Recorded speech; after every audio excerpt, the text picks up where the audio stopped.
Bledsoe was arrested. Patrick Montgomery was in court. Jonathan Manapa will stay in federal custody. No, I don't take responsibility at all. Everyone, welcome to the show. So 41-year-old Louisiana resident and dishonorably discharged Army veteran Edward Richmond traveled to D.C. He went with about 9 other people who supposedly hired him. They said they hired him as security for their group. So on January 6th, Richmond was seen on the Capitol grounds. He was decked out in tactical gear. He had a helmet, goggles, knee pads, and pads on his shoulders. He had, camouflage vest on, and he was carrying a two-way radio. So Richmond was seen entering the Lower West Terrace Tunnel, and he took part in a coordinated heave-ho push that I've mentioned before against the police.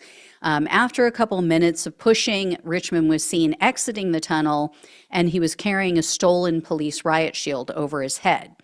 So he returned to the tunnel sometime later. He was carrying a retractable metal baton this time.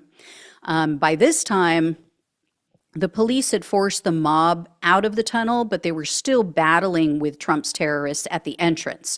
So Richmond approached the officers and he started swinging. So he repeatedly struck the police riot shields while screaming at them. He was screaming, quote, "Yeah, we'll break you, motherfucker." Richmond then retreated after numerous strikes, but then he returned and he was helping others to carry this 6-foot-long, huge plank of wood. So he and the others passed it over the heads of the mob to be used against the officers in the tunnel. And then Richmond was also seen carrying furniture. He carried this out of the Capitol window. As you guys know, they broke one of the windows to the side of the tunnel. And so they were pulling furniture out of the Senate office. So before handing it off to the crowd to be used as a weapon against the police, Richmond pumped the furniture in the air and he was screaming and the rest of the mob was cheering him on.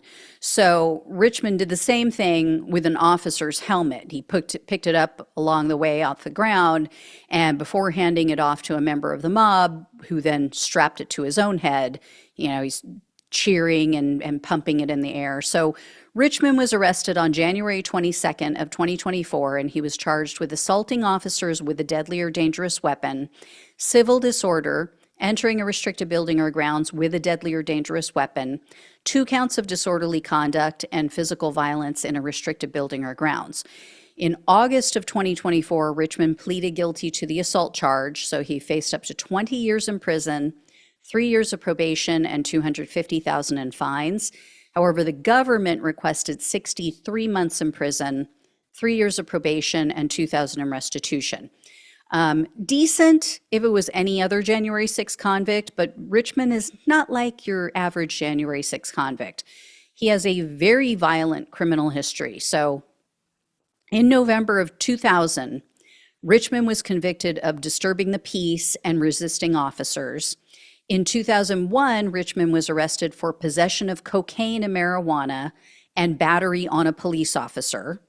1 month after that arrest, Richmond was convicted for driving under the influence, and during that arrest, he was hit with additional charges for public profanity and resisting arrest.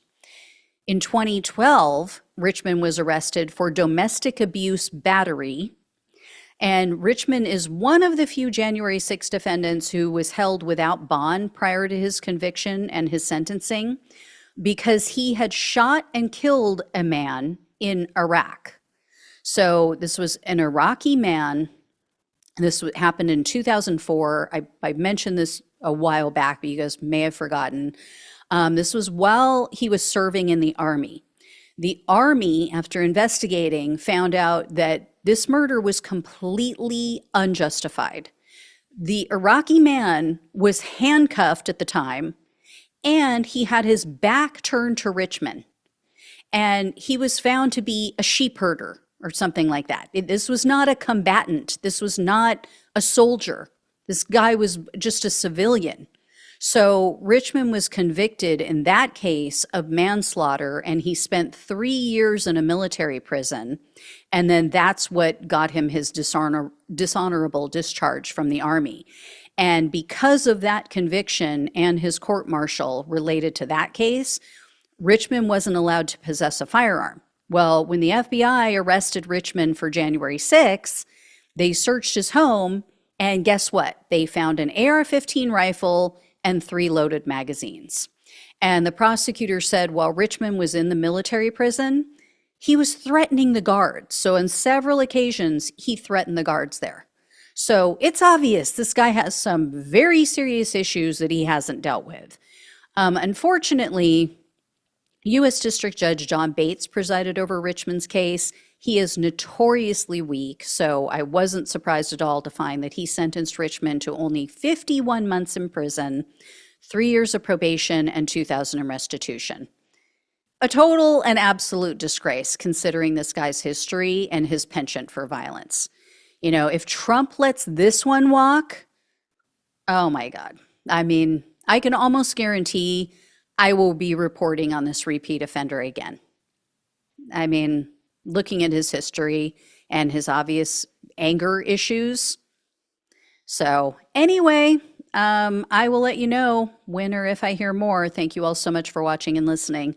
Please like this video. If you have not subscribed, please do that. Please share it with other people. It really helps with the algorithm on YouTube.